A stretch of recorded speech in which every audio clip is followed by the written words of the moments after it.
be beaming, I be booming down that block. Everywhere you go, you know they know I'm hot. What's the deal? What's going on, my good people? Welcome back to the channel. Hope you all are doing well. If this is your first time here, I want to welcome you. Pull up a seat. Hope you enjoyed the content. And before we get into this video, I want to ask that you like, comment, share, subscribe, and go ahead and tap that bell while you're at it so you're notified anytime I drop a brand new video, go live, or schedule a premiere. All right, y'all. So we got some McDonald's, but more specifically, we got Saweetie's meal at McDonald's. So we have a Big Mac. I got a medium fry, a 4-piece nugget. I have me a medium-sized Sprite. I got me some tangy barbecue sauce, and I also have me some Saweetie and sour sauce. I love this. I'm so happy for her. Y'all can see that. Got the diamond on it, and it says Saweetie and sour. That's dope. So let's get to it. Let's get to it. I'm gonna take a bite, just a regular bite. Y'all know what a Big Mac looks like.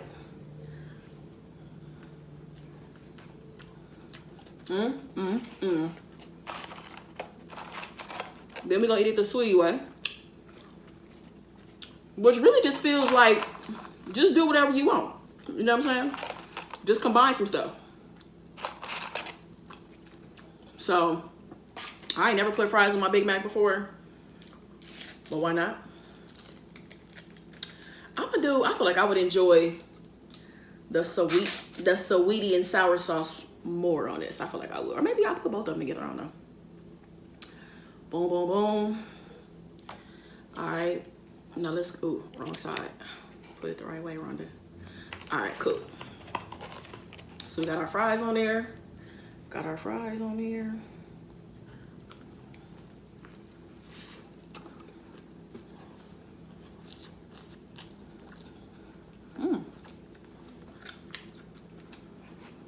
Not bad at all.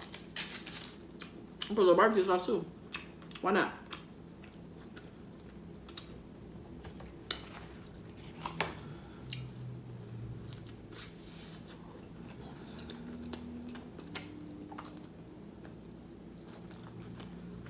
Okay. I ain't mad at that.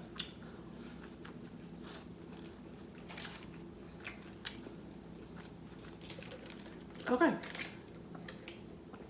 All right, so a 4-piece nugget, barbecue sauce.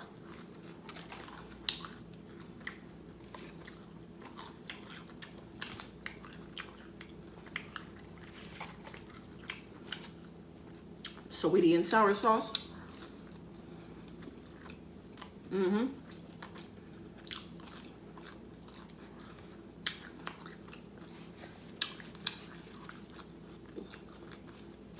Not bad. Not bad at all. Now, when I do it at McDonald's, which is every now and then, I get the filet of fish meal usually, and I like putting the sweet and sour sauce. I like dipping my filet of fish in the sweet and sour sauce.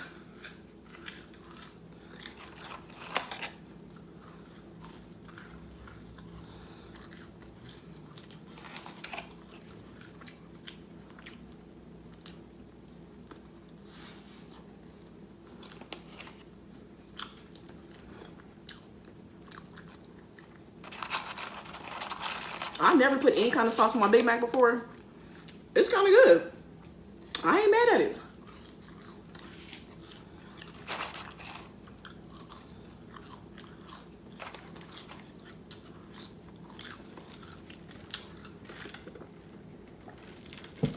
So what's up, y'all? How y'all been? It's Thursday. What's going on? How is the week going? How is it treating you? Tell me in the comments, y'all. When I ask y'all that, I really do mean it for real. So let me know how the week has been for you. It's been an eventful week. A busy week. But good nonetheless. I'm not mad about that.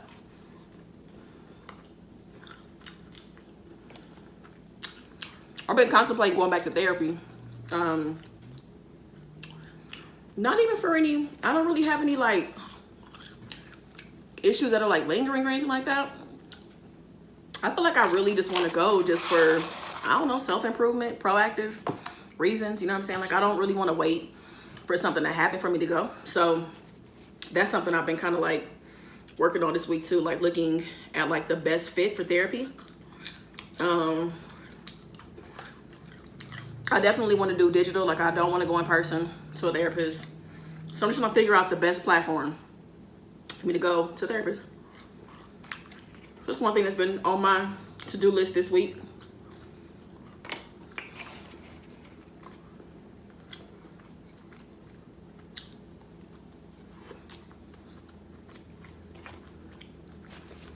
What I realized is that I really love perspective and having an understanding about stuff. I love that. So I realized how much perspective I got in therapy. And I got a lot of clarity about things, you know? So, you know, there's always room to improve and be better. And a few people that I follow for like, you know, self-improvement, business type people, they all go to therapy too. They're like, I've been doing it for years to just proactively, just to go. You know what I'm saying? Because also too, we could be harboring things, harboring feelings and stuff like that. Harboring certain things that's like so deep in our subconscious that you ain't thought about it in so long, but it's just sitting there. It's like running in your subconscious, but it's affecting parts of your life and you don't even realize it, right? Because it's not depression, it's not anxiety. So maybe you can identify it or point out what it is. So yeah, I think I'm gonna go. So for anybody out there that's considering therapy, don't feel ashamed, you're not alone. It's always nice to be able to talk to somebody. There's nothing wrong with that at all.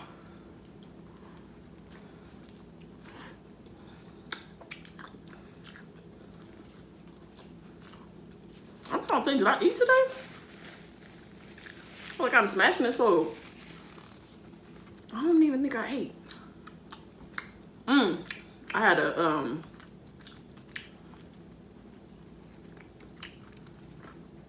a smoothie. That's what I had. I tried to eat light because I knew I was gonna have this.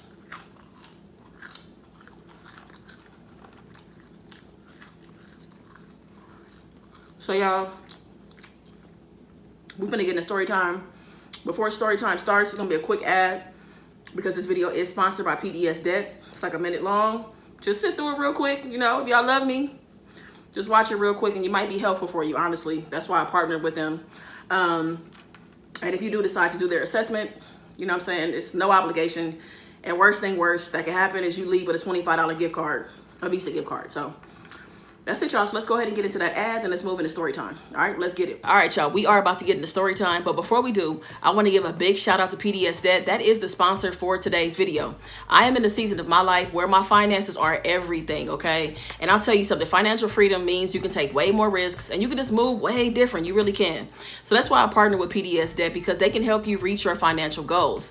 So if you have at least $6,000 to $8,000 of unsecured debt, I'm talking medical bills, collection accounts, high interest credit cards, private student loans, personal loans, they can help you. They can truly, truly help you. And you don't have to be ashamed. It doesn't matter how you acquired the debt. It's all about moving things in the right direction. So what they can do is go ahead and consolidate that debt for you. You'll save thousands in fees and interest, all of that. And all you have to do is one simple step. All you got to do is click this link below. You see this link right here in the box right here. There's also the link in the description box. Go ahead and take an assessment. It'll take about a minute. And if you're eligible for their services, they're going to give you a $25 gift card, a Visa gift card, okay? And besides that too, there's no obligation if this just isn't a good fit for you, all right? So let's go ahead and get that financial freedom, y'all, and let's get into the story time. All right, y'all, so let's go ahead and get into the story time. And before I get started, as usual, number one, please be sure to share this with anybody. I don't care who it is, your grandma, your aunties, your uncles, your friends, whoever, whatever, a group chat, Facebook group, doesn't matter, okay? So share it. And honestly, you know, notifications aren't going out like they probably should. So sharing is really a huge help for me and for other creators. Number two, please be sure to watch the ads. If you want to figure out a way to support your favorite content creators on YouTube, watching the ads is really, really helpful, more than you know. All right, so let's go ahead and get into it. So this story time is about Krista and Fallon. They are high school sweethearts. Of course, they're adults now, but I'm just giving you a little backstory. So they're high school sweethearts. They met in like 10th grade, you know, they were friends. And then 11th grade, you know, things kind of became more romantic, you know. Eventually, they started liking each other and like hanging out. Now, they knew that it wouldn't be okay for them to be openly, you know, a couple. So they did a really good job keeping their relationship under wraps. So they were very good about, you know, being friendly and keeping space and distance, you know, from each other at school. And they also did really good with their family and friends. You know what I'm saying? Kept their affection under wraps and everything, right? But people just kind of thought they were best friends, which was fine with them, you know, as long as they could stay together, you know, and, you know, not have any trouble and kind of cause a rift with their family and friends. They were cool with that. So 11th grade, they're together. 12th grade, they're together. And they go off to college. They go to separate states. But their relationship is still going strong while they're in college. So they keep in contact. They support each other, you know, because there are some rocky moments in college, you know, not sure what you want to major in, failing courses, you know, having issues with professors and things like that, financial aid issues. They really, really supported each other. So they had a really great foundation in terms of being friends, you know. So they both get through college.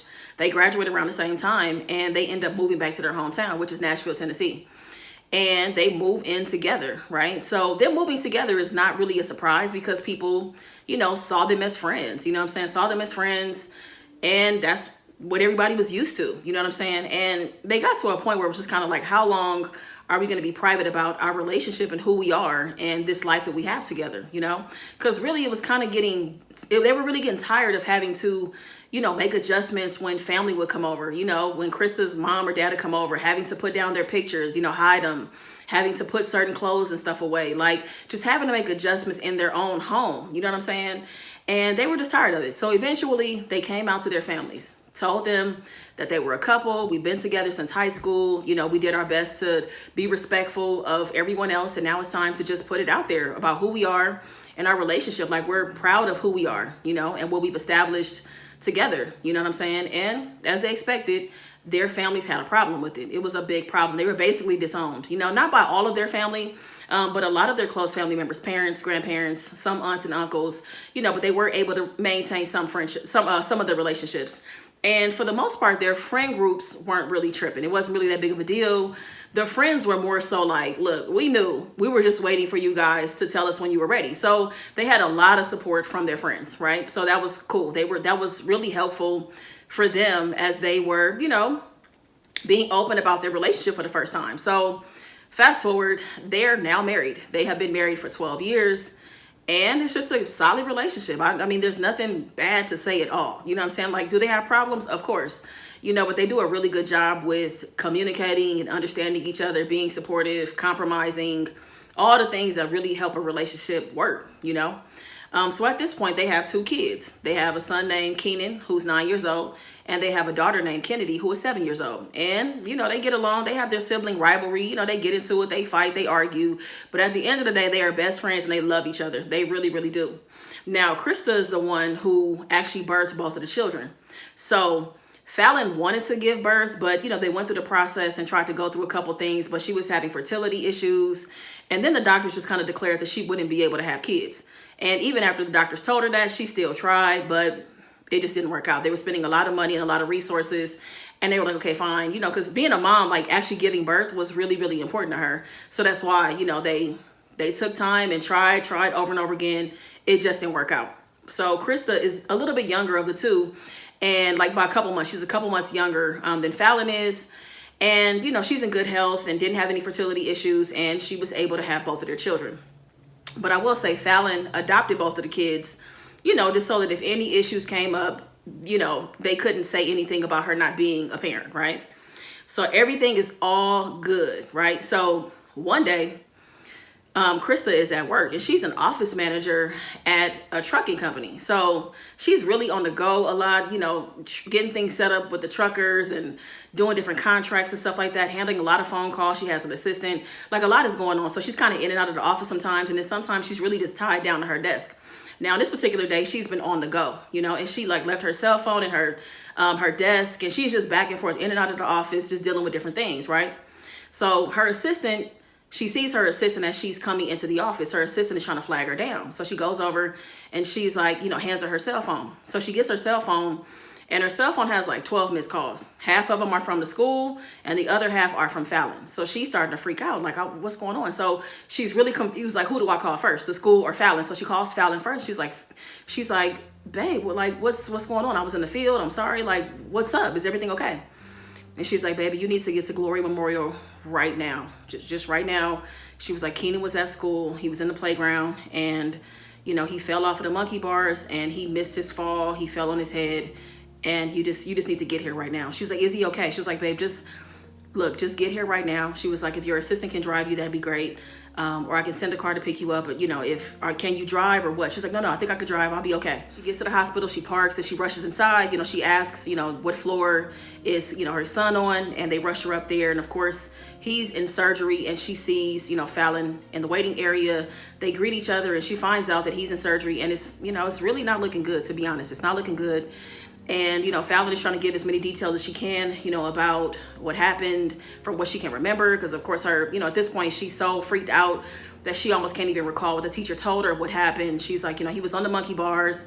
He was swinging back and forth and he was doing a flip. And, you know, he missed the monkey bar and he fell on top of his head. And it's really bad. It's really bad. And I don't know. All we can do is just wait it out and just pray. Like, that's all we can do at this point. That's all we can do. That's it, you know? So they sit there and they wait. So the surgeon comes out and talks to Krista and Fallon. And, you know, he's really honest. Like, he's being gentle with the way that he chooses his words, but he is being honest. You know, he's like, I'm a parent and I would want somebody to be honest with me about what's going on. Like, I'm not going to sugarcoat it for you. You know, we did our very best with Keenan. And at this point, it's really going to take a miracle. You know, we're going to get him in his room, get him set up. You will be able to come and, you know, visit him in just a moment. But I'm preparing you that it's not looking good. You know, like I said, I believe in miracles. They do happen sometimes. But that's really kind of what it's going to take at this point for him to make it. And, you know, Krista almost passes out. She's just heartbroken. But so is Fallon, you know what I'm saying? But she's a little stronger of the two. And, you know, they're comforting each other and just trying to keep it together. You know what I mean? And they eventually go to Keenan's room and, you know, he's plugged up to everything you can imagine. You know, his eyes are closed and it's just seeing her son like that. They feel helpless. You know, they are just heartbroken and just can't believe that this happened. You know, what are the chances of something like this happening, right? So, and let me just say a side note, Kennedy is with her godmother. They made a phone call to get her picked up. So she's with her godmother and has no idea what's going on. So they're at the hospital and they're just like, what are we supposed to do? Do we call and tell our family? You know, and they're just kind of like, you know, well, let's just kind of take it easy for this first day and see what happens. And let's give it until tomorrow to see what we need to do, you know. So they go back to the hospital. Well, they're at the hospital the second day and it's just not looking good. You know, honestly, he doesn't have any brain activity and he's on life support. And, you know, the doctor is just kind of like, I don't know if anything is going to change. You know, I want to monitor things closely for the next 48 hours. But after 48 hours, you guys are going to have to make a decision.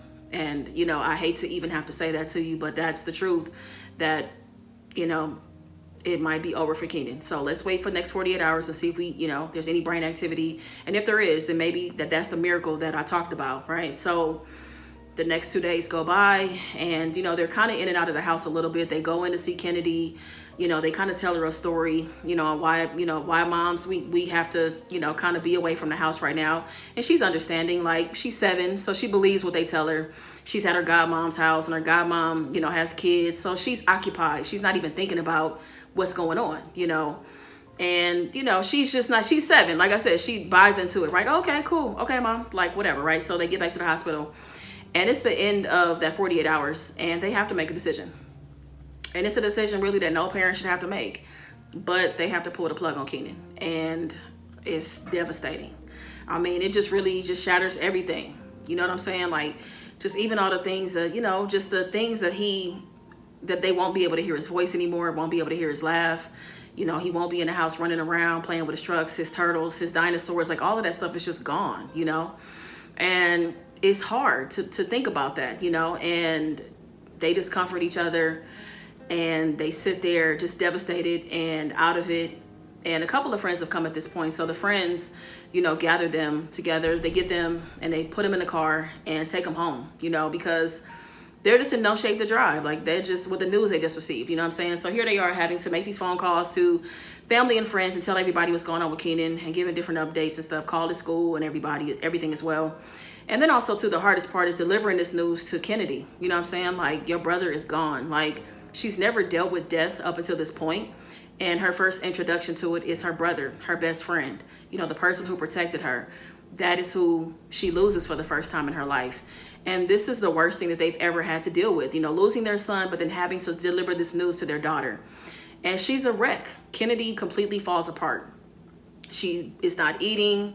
She is not herself. She's quiet. She's balled up in a corner. She's moody. You know, she has an attitude, and she's just, I don't know, she's just not being herself because she doesn't know how to process what happened, you know. And of course, this spills over into school and how she's acting at school. You know, she's moody, not doing her work. She's not, you know, she's not doing anything at recess. She's sitting by herself. She's not eating her lunch. It's just not good. So she's struggling. Then so are Krista and Fallon. They are not doing well either, you know. And like I said, Fallon is the stronger of the two, but you know, this is getting to her as well. Like, she's heartbroken and, you know, crying, and it's heavy, you know. And luckily the both of them have jobs where their jobs are very understanding and have really told them to take as much time as they need, you know, to deal with the death of their child, right? So it kind of gets to a point where Krista, as the birth mother, is kind of acting like kind of snarky towards Fallon on some like, I'm the one that deserves the time and attention, and I'm the one that should be grieving because I'm the one that lost the child, you know. And Fallon has to remind her, like, look, he was very much my son, just like he was yours. You know what I'm saying? Like, that's not fair. It's not fair at all. You know what I'm saying? For you to say something like that. So that kind of caused a little bit of a rift between them. So they kind of going back and forth a little bit. And, you know, and eventually they kind of snap out of it. And the reason that they do snap out of it is because they see how much Kennedy is struggling. Like, she is still doing really, she's in a bad space.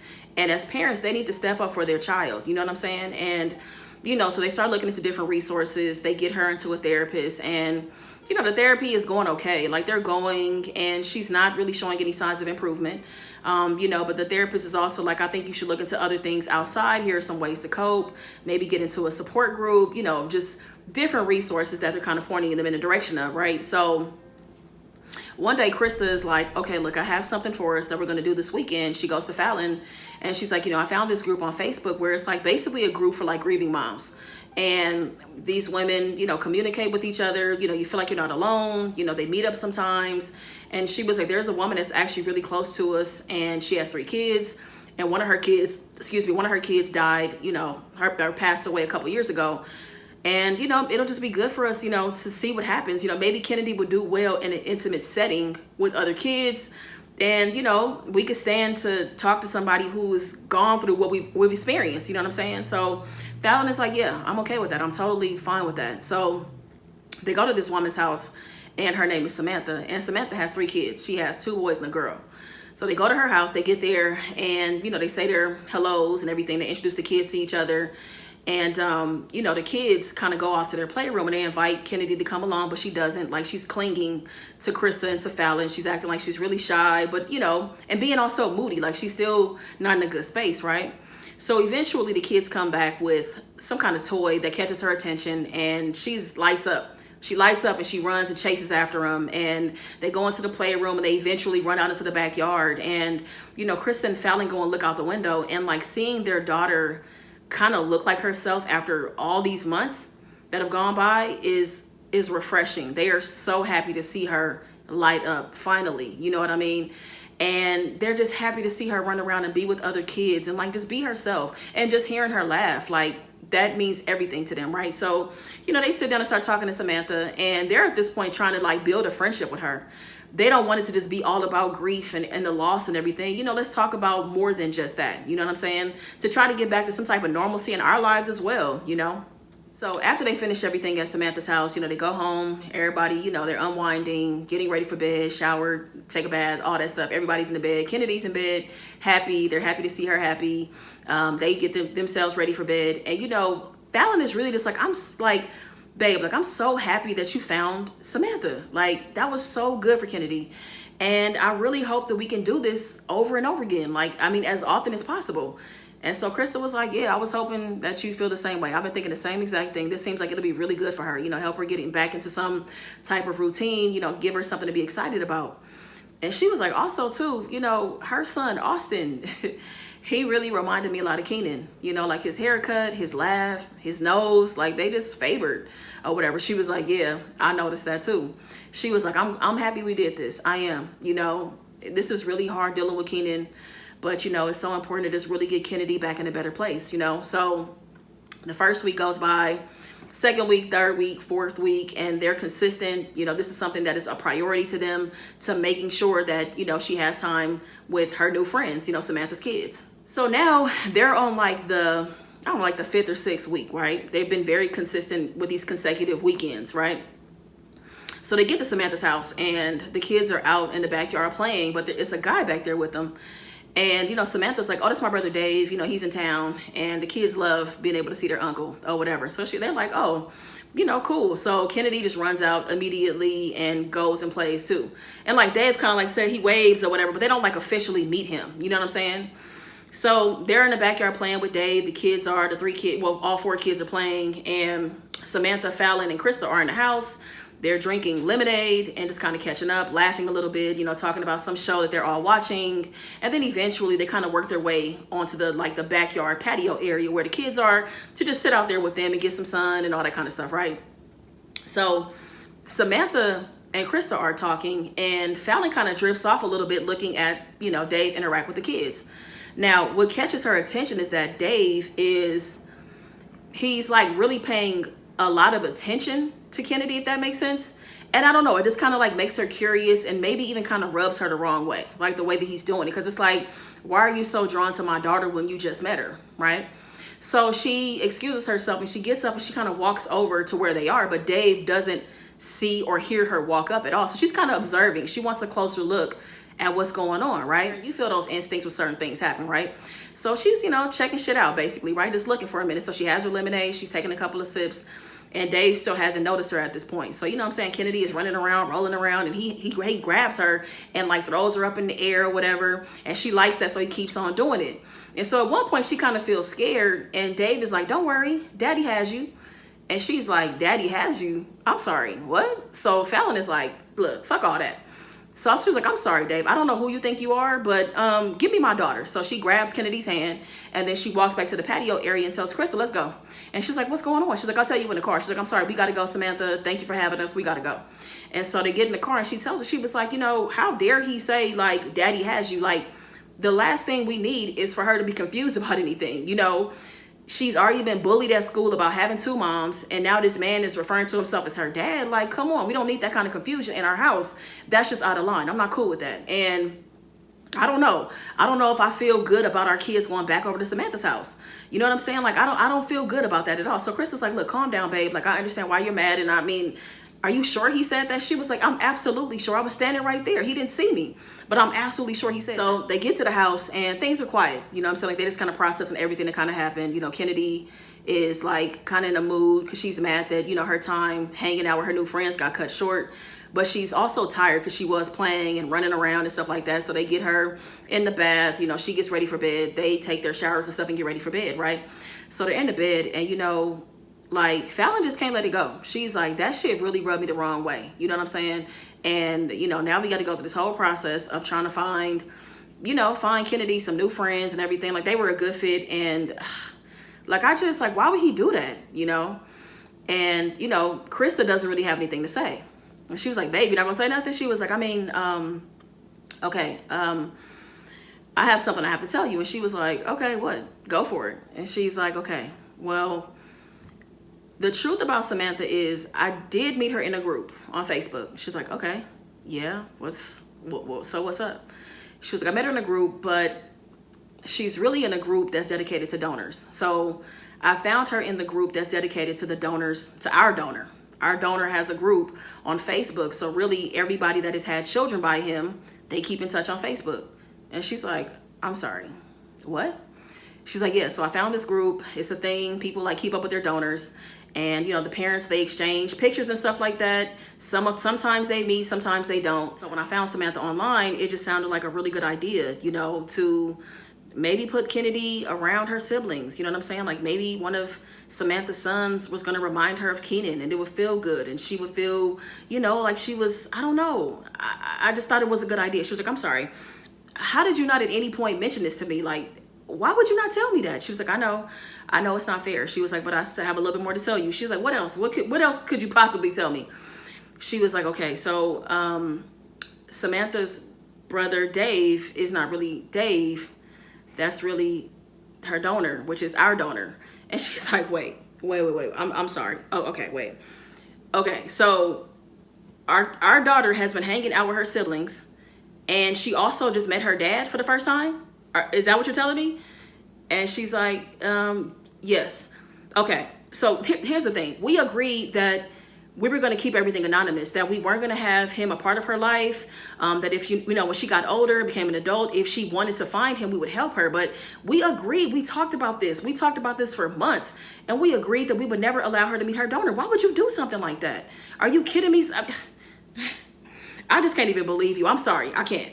So Fallon barges out of their room, goes and sits in the car. She grabs a beer, and she's just like processing, and like, what? Like, she's just really thinking, like, you know what I'm saying? And of course, when your partner lies to you about something like this, you just start thinking about other things they've lied about. You know what I'm saying? And she's just trying to wrap her mind, like, why would you do something like this? Why? Like, why would she put me in this kind of position? You know?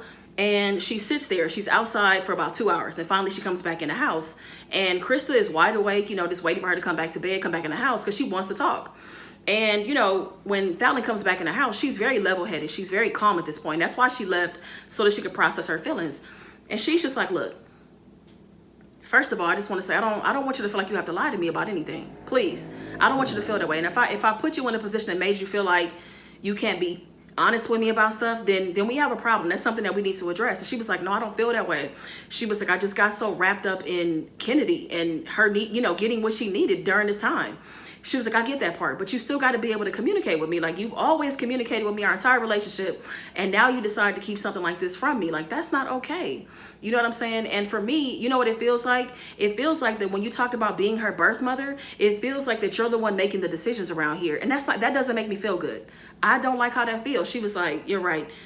That's not right. And I don't want you to feel that way. And I'm sorry that I even said that. Like, you are her mom, just like I'm her mom, and there is no difference. And as far as the whole anonymous thing, you know, I realized that, you know, I have my own issues around it. I was so adamant about, you know, us being anonymous with the donor because of my own personal issues with my dad. You know, my dad was in and out of my life, and when he was around, I loved it. But I wouldn't see him for years at a time, and that didn't feel good, you know, and I'm still struggling with that. And that's why I felt like I wanted us to be anonymous with the donor. You know what I'm saying? Because I didn't want our kids to feel what that felt like. Like, that's not fair for any parent to be in and out of your life like that. It's not fair. And, you know, to be honest with you, looking at the big picture, you know, we weren't expecting Kenan to just die suddenly. And, you know, Kennedy needs to be around her siblings. She needs to be around other kids. And they happen to be her siblings. And I think that that's a plus.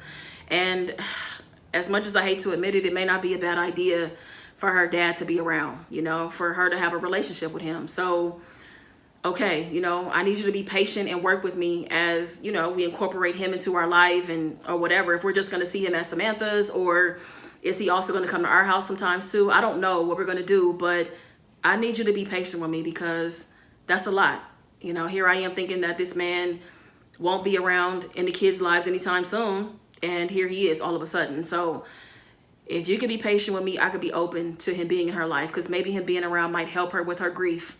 You know, having more parents around and adults, you know, that come from a loving place can help her. So, okay, I'm open to it. And, you know, they hug each other and they just figure this thing out. They figure it out as things go forward, and that's kind of the end of the story, you know. So it's a tragic story. I mean, it's so unfortunate the way that Kenan died. And, you know, you think about when you have your mind set on something and you want to handle something a certain way until circumstances change. You know, circumstances can make you have to consider something that you really might not have been open to before, you know. So I think in this situation, I think it's cool that Fallon came around and wanted to be open to having, you know, her daughter's father in her life. Even if it's not a constant thing, you know, having his presence and stuff like that might not be so bad. And, you know, her and Krista are going through a lot emotionally. So having that other parent around might be really helpful for them. So yeah, that's the story. And I thought about this idea because I really thought about donors. I thought about like Facebook groups dedicated to donors. Like, is that a thing? Maybe it is. You know, I thought about how, you know, a lot of donors never meet their kids, you know, but what if you were able to get into a group with your donor and you're able to exchange pictures back and forth? You know what I'm saying? Whether you meet these kids, whether you know, your kids meet their other siblings or not. But, you know, if your kids ever got to a point of wanting to know more about their family, maybe you could, maybe, you know, if this were a thing, that the kids could be put in touch with other siblings and they could build relationships like in adulthood and stuff like that. So that's where this idea came from. So very unfortunate, you know, what happened with Keenan, but his passing also presented an opportunity, you know, for them to revisit something that they thought would never happen. So that is the story time, y'all. I hope that you enjoyed it. This is something a little bit different. And maybe in the comments, you know, please be sure to give the video a thumbs up. And also, y'all, please come through to family night tomorrow, 7 p.m. Pacific Standard Time. I'd like us to have a little bit of fun. All right. So make the best of the day, y'all. Be good to yourself. Peace. I be beaming, I be booming down that block. Everywhere you go, you know they know I'm hot.